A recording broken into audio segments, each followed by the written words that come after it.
So you've spent 20 years developing leaders. Can you tell me what is the biggest identity shift someone has to have in order to step into a full leadership role? Um, that they're confident, that they're enough, and that they're competent. A lot of times people get into roles and they're like, I don't know if I can do this. I don't know. And they're always looking at other examples. If they just say, I'm here because I've worked hard, I have the skills, I have the intellect, it'll make the road a little easier. What happens though if they're thrust into leadership before they're actually ready? Have you seen that? And what happens when that happens? All the time. It happens a lot to women. Uh, I think we can do a lot of fake it till you make it. And I always say you have to get a sponsor, not a mentor, a sponsor, someone in the company or external that can show you the ropes, teach you the political savviness, who's who in in a certain political or corporate space. So I always say seek out a sponsor if you've just been thrown into a position, because that can make or break how you'll elevate in that corporate space. Yeah, that's such good advice because in becoming a woman of increase, promotion is one of the natural things that happens. And I find when you don't have a solid identity, when you faked it so long and now you actually made it because you didn't work on your identity, and now you got that promotion, now you're in it and you crash out, Totally crash out. and you haven't built internally what it takes Yep. to actually sit in that seat. Then you can see, and I always say that's how you can see what people do with the power that they have. I always know when a leader has an identity crisis when they wield their power harshly, when they're not getting the results, when their staff is a complete bottleneck. That's when I'm like, okay, you didn't do the internal work to be able to be a good steward over the power that you have as a leader. I love that you talk about stewardship because that is one of the pillars of becoming a woman of increase that we talk about, because I believe that you have to have good stewardship over the positions, the people, everything that you've been given. I think that you can only go so far until you learn how to steward it. Yeah. So I love that. So how we know a lot of leaders, people want to be in leadership. What is the best way to steward that leadership when you get it? You have to recognize that you're not always going to be there. And what is the legacy that you want to leave behind? When I would have staff, my motto was your family comes first. You are second, however you divvy that, your family, and the job comes last. And so you have to take care of what matters. Jobs are great, careers are great, the money's good sometimes, but it's when you go home, when you can call someone and say, I've had a hell of a day. Those are the things that matter. And you always have to keep that in the forefront. Because if you lose a job, and then you've destroyed everything at home, then you're living in some sort of eternal hell on earth, because it's like you don't have a soft space to land. And that's the goal as leaders. Always have a soft place to land when you leave the building. I love that. Mm. So good. So your whole brand and life is built around authenticity and wholehearted living. And you help women leave situations and places that no longer serve them. But when they leave those situations, how do they form their new identity? Like what happens after the walk away? Because we talk so much about if this is not working for you, leave. And that's great. We don't want women to stay in positions that is not a good fit for them.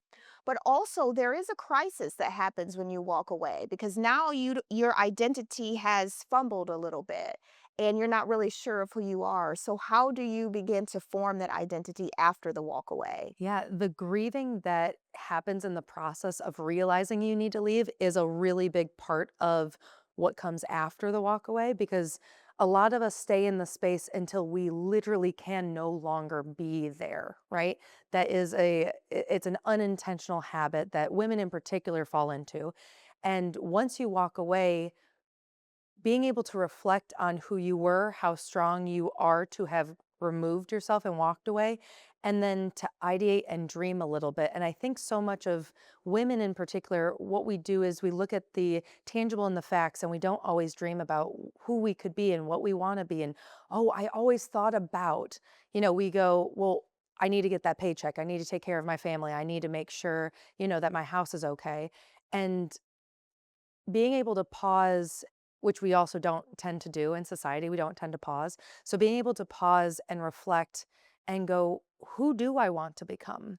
What do I want to do? And then start to play with that idea and be okay with the idea of, I'm going to go try something. And if it doesn't work, that's okay. Right? I think that idea of failing fast to then learn to then grow through that process, that's a whole part of the walk away is you get to create whoever you want yourself to be instead of falling into this idea of who you thought you might be originally, and that didn't work, and that's okay. There's beauty in things not working. So the rebuild, I think that there's a lot of dreaming that should be a part of that process, a lot of trial and error where you learn more about yourself through the process of trial and error. And if you move in alignment with yourself and trust your instincts, then naturally things are going to fall into place, and trusting that that's going to happen. We have to have trust in the process, which is hard. Yeah, trust is hard. Do we trust the process and trust ourselves? Hmm. That's fair. Uh, I say, so I like to tell myself, I pay attention to the world around me. Do words and actions align with those I'm engaging with? And then what are my instincts telling me? So I like to move, my instincts are my default. They are my solid ground, they are my alignment. And taking in information around me helps support that. So if I go, well, I really want that job to work out. And my instincts are like, yeah, you know how this is going to go though. So I can still do that job and know, okay, my instincts are telling me I'm going to be able to get there with that job. So I'm still watching what the universe is doing and watching how things fall, and also listening to my instincts to go, so this job is not your identity. It's something that you get to be a part of, right? Same with relationships, friendships, anything that we volunteer with. You can take in we're always taking in information. So how do you take in information without it changing that natural compass within you? So it's both and. Listen to your instincts and allow the universe to not only give you lessons, but also give you gifts of what is meant to be for you. How do we like develop listening to our instincts though? Because I feel like, there is a very slim difference between instinct and that inner critic. And so how do we cultivate the difference, knowing the difference in that voice? Yeah. I always joke with myself that inner critic, that's not my voice. That came from somewhere else. That is an elementary school bully. That is a teacher that was, really hard on me. It's from somewhere else because we weren't born with an inner critic. We were born with this wonder and this ability to dream of whatever we want to be. And so anytime I have that negative thought, I try to counteract it with, what is the reality of the facts I have? Because and we talk about this in business all the time. When we come to a table to make a decision, we're not using opinions, we're using the facts. So if I know that I am resilient based on these facts, that when the negative thoughts in my head go, are you really resilient? But look at, no, no, I know I am because look how far I've come. And so being able to hold them both to where I know my instincts and I know who I am and I know my character, I have integrity. And so when the negative voice comes up, because it's always going to come up, what's the reality? Because I don't think that negative voice actually doesn't have much ground to stand on when we look at the facts. And I name mine. I call her Monique. I'm like, listen here, this is not. I always wake up and say, okay, Monique, my future is expanding faster than my fear can predict. And so once I say that, it's like, oh my goodness. Because if we're honest, that little voice, the critic that comes up, that's even if it is the bully, there's part of that that we believed and we held on to it. So we constantly have to tell ourselves that's not the case. Today is not a threat. Today is an opportunity for me to learn, to grow, to expand, right? And that's the part that we don't learn it early enough. So when Angela asks a question, and I'm in my head, I'm like, can we go back to when I was 8? I can remember like in the second grade when, can I go back to that moment and tell that little girl, you are smart, you are confident, you're competent, you can do this. And so we have to be okay with talking to ourselves and not in a mental health sort of way, but healthy self-talk, because we do a lot of negative self-talk and say, you know what? No, that's not true. Brain, I appreciate you trying to protect me because you're going back to something that happened that I could remember or not remember. But I don't need that sort of protection anymore. I'm going in a different way. And that's what I tell folks all the time, whether you're a leader, whether you're just a mom, a dad, like you need to have that so that we can model that to other folks that are looking at us. Yeah. I think that's important too that you mentioned you do that every day, because I think what a lot of people think is that you come to this place where you're now an established businesswoman or an established leader or whatever, right? And you don't ever have to deal with that again. And that's simply not true. This is an everyday thing. Every single day you have to go back and remind yourself who you are every time you wake up, and so this is never one and done, right? We have to we And I also like what you said too, that you have to talk to yourself. And I actually think that if we don't talk to ourselves is when we get into mental health issues, right? I think talking to yourself is a very normal thing that we have made abnormal. Yes. And it is not, because there are so many times I have to say, Angela, come on, girl, get it together. And I will talk to myself, and people be like, what'd you say? Nothing, because I'm talking to me. Right. And so I think that mentally is very healthy for us to do. And I think we should normalize that. I really, really do. So I love that you said that. I Even if want, it's a moment to go, nope, that's not true. that's right. That's not true. That's exactly right. Because we have to shut that voice up. We have to call it. And you can't stop a thought with another thought. You can stop a thought with words. That's the only thing that actually arrests that thought and stop it. So I love that point. So, one of the things that I feel, and I'm trying to bring more to the conversation when I talk to women, is that we don't properly talk about money enough. Oh, girl. And I know you have a huge background in nonprofit, and you've been in all the worlds, both profit and nonprofit. And I don't think and you've been in banking. You've been in banking, so you know money. And so I think we need to talk about money. And one of the pillars in becoming a woman of increase is money and stewardship. Oh, And so let's talk about it.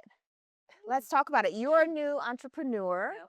And so you are recognizing profit and loss and all these different things that maybe you weren't necessarily responsible before in the nonprofit world. But how's it going? Like, It, let's talk about yeah, it. it is very interesting. And in the nonprofit sector, being aware of budgets and having to run like my department's budget and knowing, we're trying to cover our costs and do all this extra stuff and also enhance a mission, right?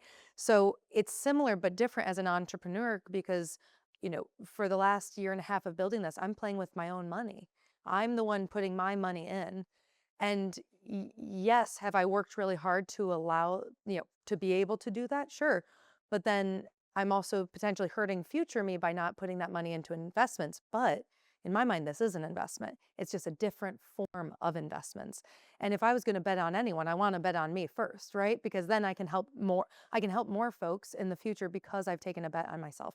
And I think the first thing is being honest with myself and being transparent to go, okay, what jobs do I want to take that I know match my mission and where I'm trying to go without going, but I need a paycheck? Because that's really hard. And I know there are other entrepreneurs that get in the chase of the money and then they might feel off track from their long-term goals and missions. And so sometimes when I look at, the bank statements, or I look at, okay, I gotta pay this and I have this membership and this person asked me to donate for that thing. Okay, what what am I serving first? And how does that then make a longer impact? And so if I'm going to invest in myself first, then that means I need to show up better for others later. And so it's like a slow burn on the investment, but it is when you're playing with your own money and okay, now it's time to put rubber to the road. We got to grind so that we can make more.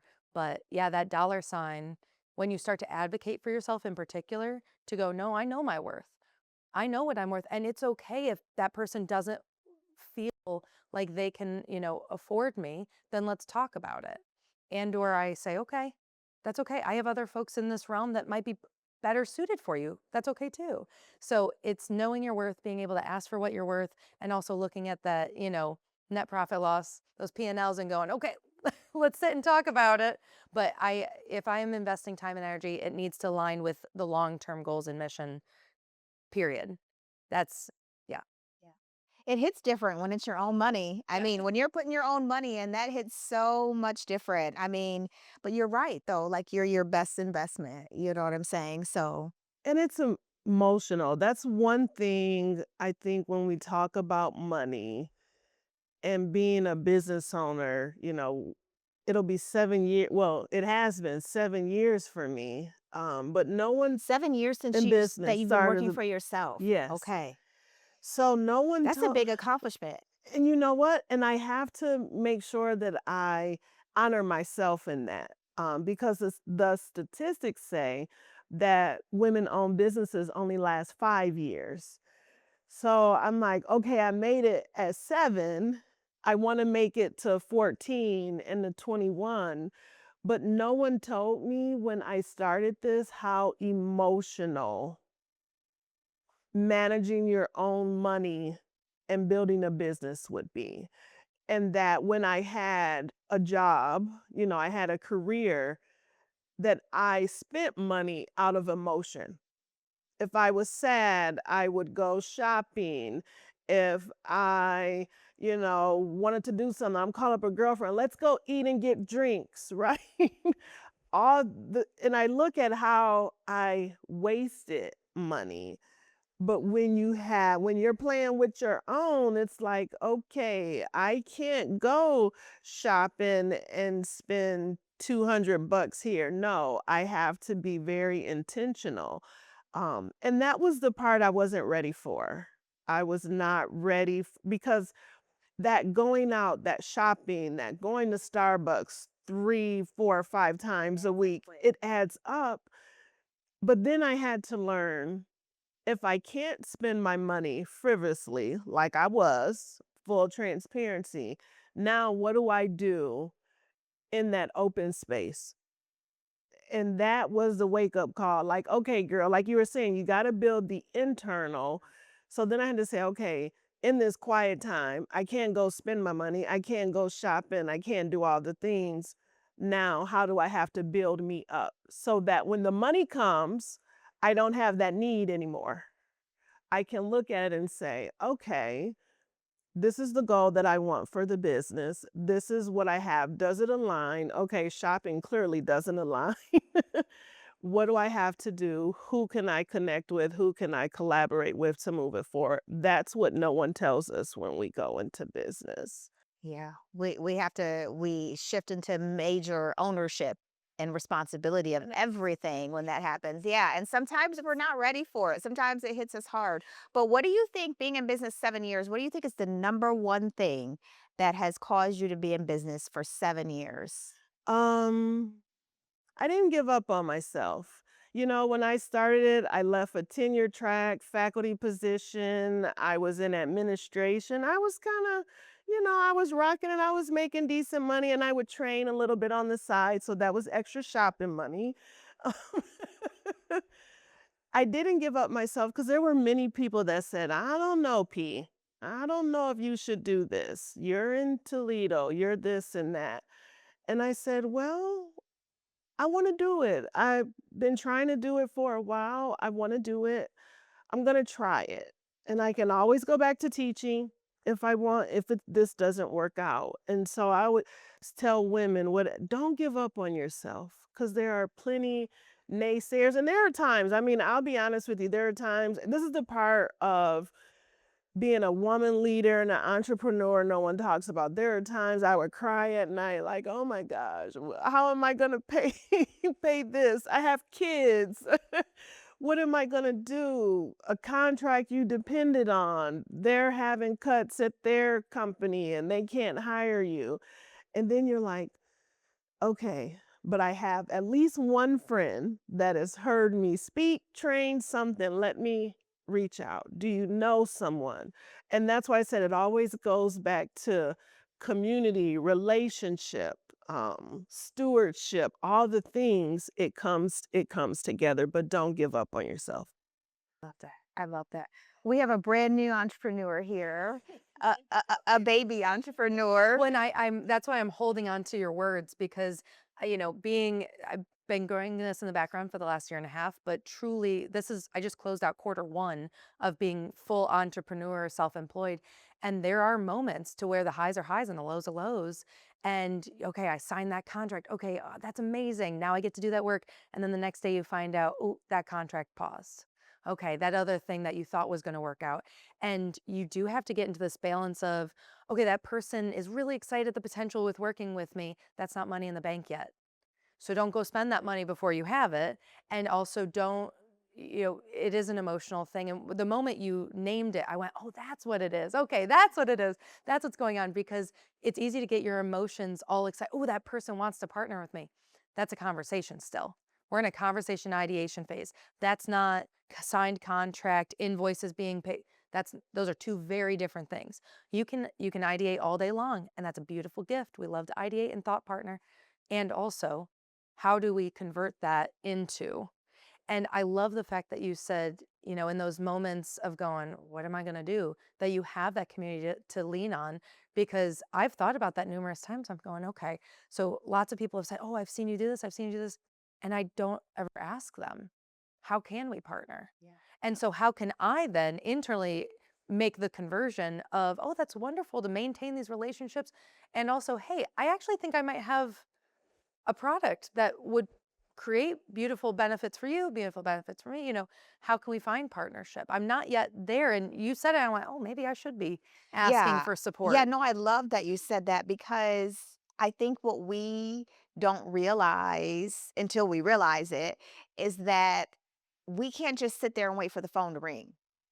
People may love us. We may be the best at what we do. And we're like, how come they're not calling me? Right.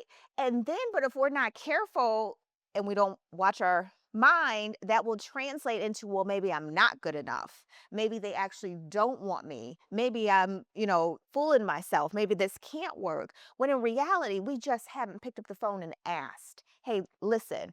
And I think because I think women in general, we're getting so much better and it's becoming so normalized, but we do have to sell. I think sometimes we see women selling their products, selling their things, and we get a ick about it. But listen, selling is of high service. Selling is of high service. We are supposed to be selling. It's okay to sell. If we are entrepreneurs, what else are we supposed to be doing other than selling our products, right? Like, let's make that normal. And so we have to get confident in that. If I'm selling something of value to you, then it is of high service because you are receiving value. And so it's just an exchange there of energy. It's just an exchange of value. That's really all it is. So no one's losing here. So it's okay to It sell. is totally okay. And that didn't click to me until about year 5. Really? Yep. And this is where I say God sometimes spoils me. Um, People had just seen me, for a while I was heavily on social media. Everyone saw me and then the phone was ringing nonstop. So I really didn't have to hone in on the selling piece of the business. And then things just kind of trickled off and I'm like, okay, well, what do I have to do? Oh, I have to call people. I have to say, this is what I offer, this is who I am. And so that was scary for me because I always hated sales. Even when I was in banking, I did not like it because something felt icky about it. But I realized the ickiness was really coming out of a place of fear. If I open my mouth, if I say something, what if they don't want it? Well, now I'm like, well, if they don't want my product, that's great. We're just not meant for each other. That's not the right client for me. And now I can clearly tell you who my client is. But yeah, year 5 for me. I think year 5 was the worst. I think so. You had what we call the honeymoon moon stage of entrepreneurship. There is a honeymoon stage. And usually that's about 2 or 3 years, 3 years it maybe. But the fact that you had five, like that's incredible. 500. But so, even like with something with Toll House, we understood immediately that cities love the newest latest thing, and so you might get 2 great years of honeymoon stages, and then people are going to replicate what you're doing, and there's more going to be more new things, and people are always drawn to the new. We're human, we all love the new thing. But longevity means that you are constantly reinvesting in your business, always reinvesting it, and putting blinders on. I can't look at what anybody else is doing. I can't look at that. I have to be so blind with everybody else is doing and just focus on what I'm trying to grow in order to have that longevity, right? So you ride out the wave of the honeymoon stage, you get all you can get, you try to be a good steward of it because you know that flip season is coming where you're going to have to pick up the phone and start selling. And that's okay. That's the nature of all of this and how it's supposed to be. It's a natural cycle. But if you know that in advance as a new entrepreneur, you can prepare for that coming. Because there's always going to be somebody on your heels, no matter who it is, no matter, whatever, there's always someone on your heels. And so you just put your blinders on and ride out that phase and just keep doing you. And so I love that you pointed that out. That's so very good. And I mean, yeah, and I think as women, because we are creatures that like to build relationships with people, when someone says no to what we're offering, it feels like rejection. Where men, they can just put whatever they're selling, "Hey, you want this product? No, all right, bye." And that's that. Like they don't lose sleep about it. They go on to the next. And we're just like, "What does that mean about me?" Like We take it Right. personal we do. We unintentionally.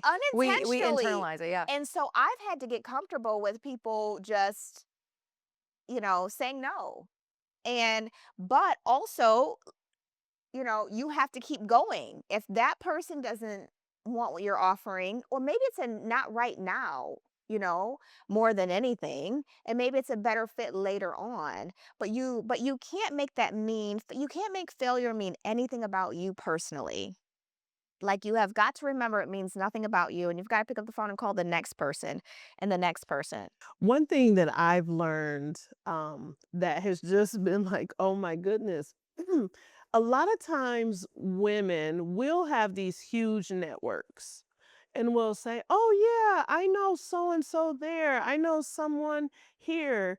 And we never ask.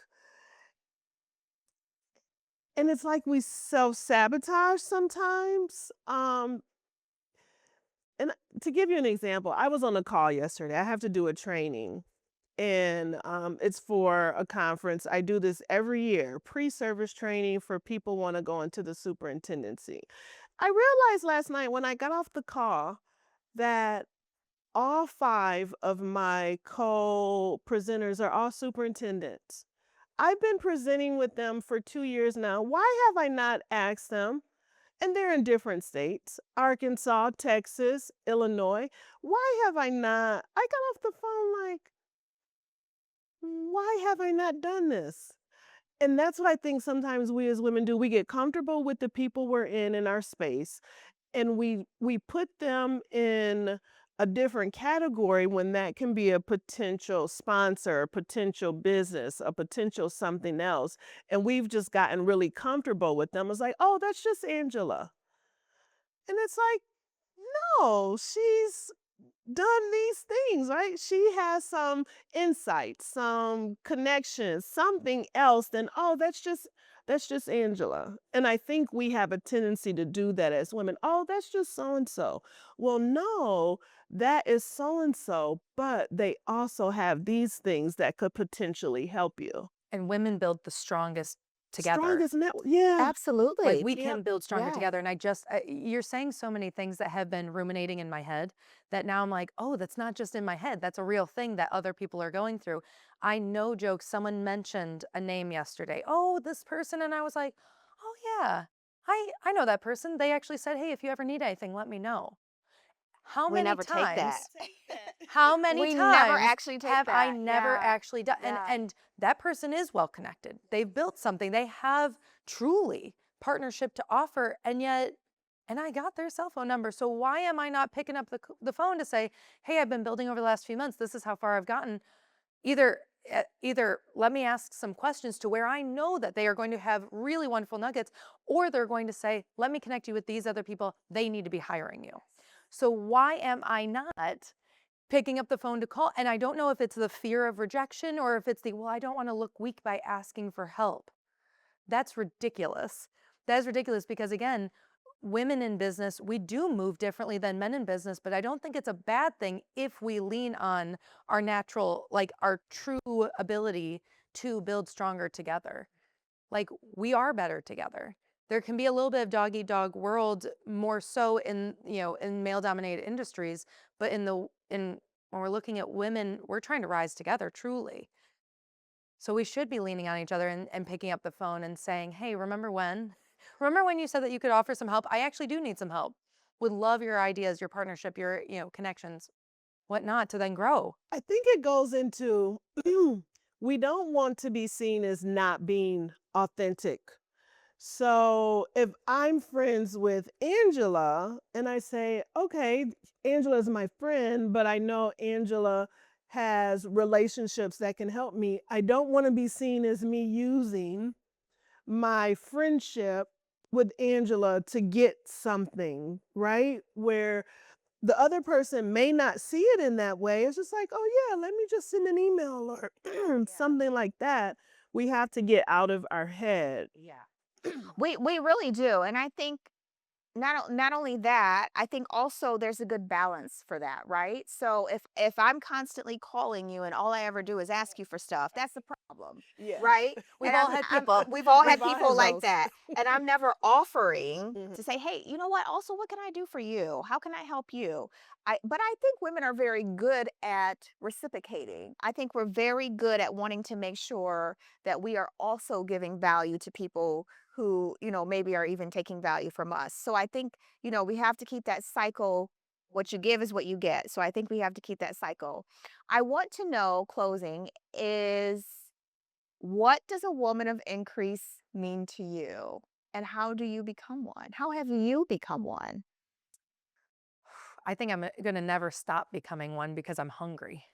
So, a woman of increase in my mind is someone who knows who they are and they can envision where they're trying to go.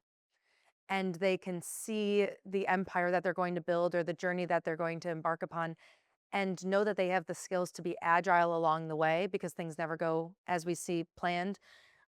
But no matter what, I'm going to succeed and be fulfilled and have purpose because I know who I am. And so, a woman of impact, it is a woman of increase. I Same said, thing. okay, You can't be a woman of increase and not be a woman right. of impact. So Yeah. same thing. A woman of increase. As I am growing, I am working to be better for myself and others through the journey of wherever entrepreneurship can take me. And you, what does becoming a woman of increase mean to you? A woman of increase to me is having the capacity to accept the increase and do well with it. Um, I'll be 50 in June. So I'm thinking about things differently. Yeah, I just want to do, I don't know if I can cuss, but I just want to do epic shit and not lose my soul. That's a woman of increase to me. And however I can do good work and impact people in ways you know and also another thing I'm thinking about as I approach 50, not only having the capacity to receive it, but also having the capacity to repair and to make amends, because that is also important. We can get, but if we're honest, along our way, we have done things we've caused harm. So we have to repair as a woman of increase, because that's how you also have the impact, right? That's how people see your growth. That's how they see all the other things. So that's what I would say.